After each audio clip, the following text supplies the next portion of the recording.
प्रिय बंधुगण जय जगन्नाथ आपण मानकु एही भिडियोरे स्वागत जनाऊँगी। बंधुगण आपण मानक पई एही भिडियो बहुत महत्वपूर्ण रहिबो।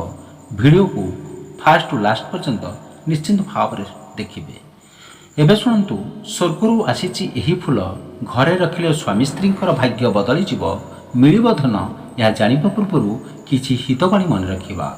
रात्रि रे दही खाइबा उचित नुहे एवं जीवन में केबे भी मद्यपान किंबा धूम्रपान करने अनुचित। यह द्वारा आयु क्षण होता है। अधिक दिन पर्यंत राति रे उजागर रहिबा उचित नुहे किंबा अत्यधिक मैथुन करने द्वारा आयु नष्ट होता है। घरे केबे भी छेली पालन करने उचित नुहे, यह अमंगलकारी होता है एवं दारिद्रता देखादेवा सहित अभाव अनटन लगी रुहे। बंधुगण या मानिले आपण मानकर मंगल हेब।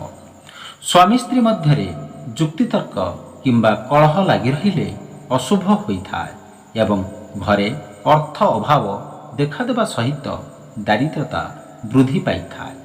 बंधुगण घर को आसीथिबा अतिथि को सत्कार करिबा उचित। यह कल्याणकारी हेबा सहित धनधान्य प्राप्त होता है एवं देवादेवींकर आशीर्वाद मिलता है। बंधुगण एवं शुणु स्वामी स्त्री शोइबा घर सेजरे ठीक विपरीत दिगरे दर्पण रखिबा उचित नुहे। मन रखंतु यह अशुभ होता है एवं उभयଙ୍କ मध्यरे संपर्क दुर्बल होता है। बंधुगण या मानिले आपण मानकर निश्चिंत रूप से मंगल हेब। प्रत्येक दिन सकाळू उठिला परे एक लोटा पानी घर आगे ढालिबा उचित। यह शुभ हेबा सहित माता लक्ष्मीकर आगमन होता है।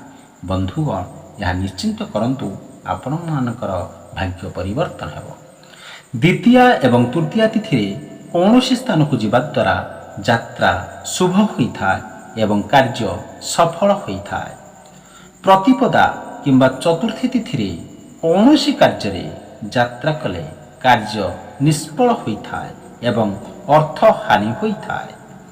बंधुगण एवं शुणु पंचमी एवं सप्तमी तिथि कौनसी शुभ कार्य जीवा द्वारा सर्वशुभ होता है एवं अर्थ प्राप्ति होता है। बंधुगण मन रखंतु षष्ठी एवं अष्टमी तिथि कार्य बाहर को गले अशुभ होता है एवं दुख क्लेश बढ़िबा सहित देहर पीड़ा मध्य होता है। बंधुगण मन रखंतु यह कले आपणकर निश्चिंत मंगल हेब। नवमी एवं एकादशी तिथि यात्रा कले कार्य अशुभ होता है, ता सहित कार्य निष्फल हेबा सहित शरीर पीड़ा होता है। दशमी रे यात्रा कले अर्थ प्राप्ति होता है एवं द्वादशी रे यात्रा कले वृथा अर्थ व्यय होता है एवं त्रयोदशी रे यात्रा शुभ होता है। बंधुगण मन रखंतु एवं यहीपरि भाव में कार्य मध्य करंतु। चतुर्दशी रे यात्रा कले मनांतर होता है एवं अमावस्या रे दुख वृद्धि होता है एवं पूर्णिमा रे यात्रा कले सर्वशुभ होता है। मन रखंतु बंधुगण पीतल पात्र रे भोजन कले आत्म शांति प्राप्त होता है। सेहीपरि तंभा पात्र रे भोजन करिबा द्वारा शरीर क्लांति वृद्धि होता है एवं शरीर सुस्थ सबल रहिता है।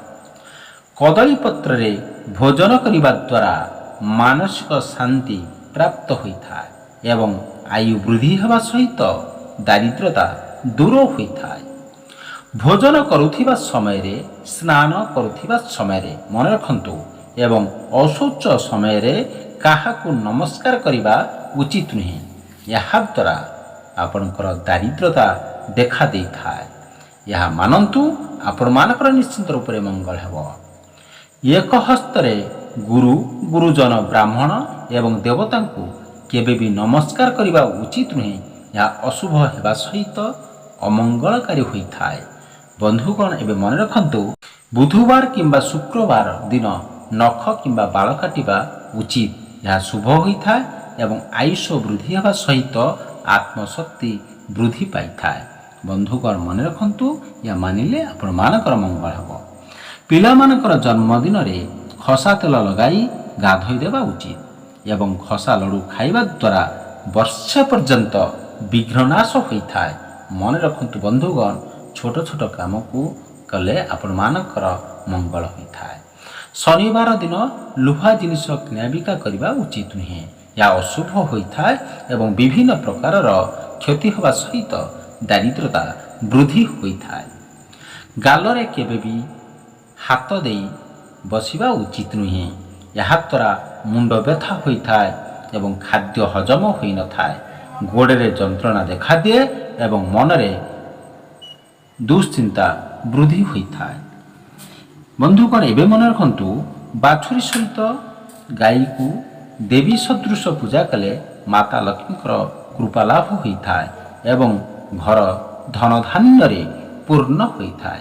ବନ୍ଧୁଗଣ ଏବେ ମନେ ରଖନ୍ତୁ, ବିବାହ ସମୟରେ ବର କନ୍ୟା ଅଗ୍ନି ପ୍ରଦୂଷଣ କରିବା ଦ୍ୱାରା ଦାମ୍ପତ୍ୟ ଜୀବନ ସୁଖମୟ ହେବା ସହିତ ଶରୀର ସୁସ୍ଥ ରହିଥାଏ ଏବଂ ସର୍ବ ଦେବାଦେବୀଙ୍କର ଆଶୀର୍ବାଦ ପ୍ରାପ୍ତ ହୋଇଥାଏ। ବନ୍ଧୁଗଣ ମନେ ରଖନ୍ତୁ, ଜନ୍ମ ମାସ, ଜନ୍ମଦିନ ଏବଂ ଜନ୍ମ ନକ୍ଷତ୍ରରେ ବର ଏବଂ କନ୍ୟାମାନଙ୍କର ବିବାହ କରାଇବା ଉଚିତ ନୁହେଁ। ଏହାଦ୍ୱାରା ସେମାନଙ୍କର ଭିତରେ ଦୁଃଖ ବୃଦ୍ଧି ହୋଇଥାଏ। ବନ୍ଧୁଗଣ ଏ ପର୍ଯ୍ୟନ୍ତ ଯଦି ଆପଣମାନେ ଭିଡ଼ିଓକୁ ଲାଇକ୍ କରିନାହାନ୍ତି, ପ୍ଲିଜ୍ ଭିଡ଼ିଓକୁ ଲାଇକ୍ କରିଦିଅନ୍ତୁ ଏବଂ ଚ୍ୟାନେଲରେ ନୂଆ ଥିଲେ ନିଶ୍ଚିତ ରୂପରେ ଚ୍ୟାନେଲକୁ ସବସ୍କ୍ରାଇବ୍ କରିଦିଅନ୍ତୁ। ଏହାଦ୍ୱାରା ଆପଣମାନଙ୍କର ମଙ୍ଗଳ ହେବ। ସମାନ ଗୋତ୍ରରେ ବିବାହ କରିବା ଉଚିତ ନୁହେଁ। ଏହା ଅଶୁଭ ହୋଇଥାଏ ଏବଂ ବଂଶାନୁଗତ ରୋଗ ହୋଇଥାଏ। ସୁସ୍ଥ ମଣିଷ କେବେ ବି ଦିନ ସମୟରେ ଶୋଇବା ଉଚିତ ନୁହେଁ। ଏହାଦ୍ୱାରା ପାଚନ ଶକ୍ତି ହ୍ରାସ ହୋଇଥାଏ, ଆୟୁ କ୍ଷୀଣ ହୋଇଥାଏ, ଅଶାନ୍ତି ଏବଂ ଦାରିଦ୍ରତା ବୃଦ୍ଧି ହୋଇଥାଏ। ମନେ ରଖନ୍ତୁ ବନ୍ଧୁଗଣ, ଏହି ଛୋଟ ଛୋଟ କାର୍ଯ୍ୟ ପ୍ରତି ଧ୍ୟାନ ଦେଲେ ଆପଣମାନଙ୍କର ମଙ୍ଗଳ ହେବ।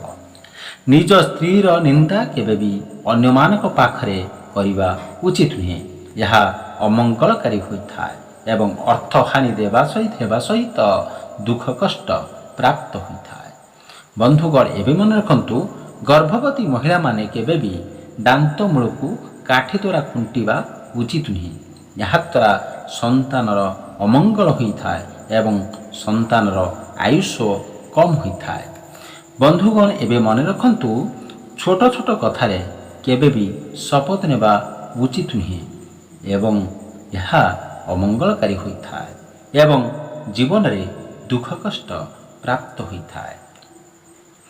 ବନ୍ଧୁଗଣ ଏବେ ମନେ ରଖନ୍ତୁ, ଗରୁଡ଼ ପୁରାଣ ଅନୁସାରେ ଭୂମିକୁ ଗୋବରରେ ଲିପି ତା ଉପରେ ତିଳ ଏବଂ କୁଶ ବିଛାଇ ମରଣ ଆସନ ବ୍ୟକ୍ତିଙ୍କୁ ଶୁଆଇବା ଦ୍ୱାରା ବ୍ୟକ୍ତିର ପାପ ଖଣ୍ଡନ ହୋଇଥାଏ ଏବଂ ସ୍ୱର୍ଗ ପ୍ରାପ୍ତି ହୋଇଥାଏ।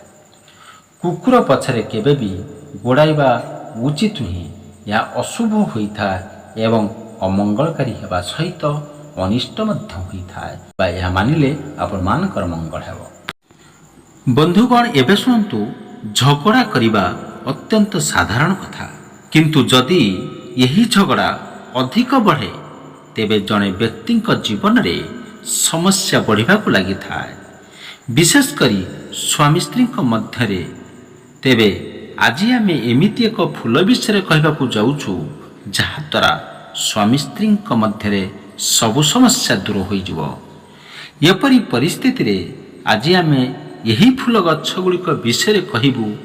ଯଦି ଘରେ ଲଗାଯାଏ ତେବେ ସ୍ୱାମୀ ସ୍ତ୍ରୀଙ୍କ ମଧ୍ୟରେ ସମସ୍ତ ପ୍ରକାର ସମସ୍ୟା ସମାଧାନ ହେବ।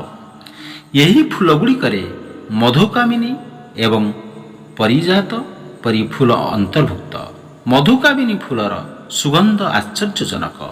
ଏହା ସହିତ ଏହି ଫୁଲ ଅନେକ ଲାଭରେ ପରିପୂର୍ଣ୍ଣ। ଏହି ଫୁଲଗୁଡ଼ିକର ଅନେକ ଚମତ୍କାର ଗୁଣ ଆୟୁର୍ବେଦରେ ବର୍ଣ୍ଣନା କରାଯାଇଛି, ଯାହା ବିଷୟରେ ଆପଣ ମଧ୍ୟ ଜାଣିବା ଉଚିତ।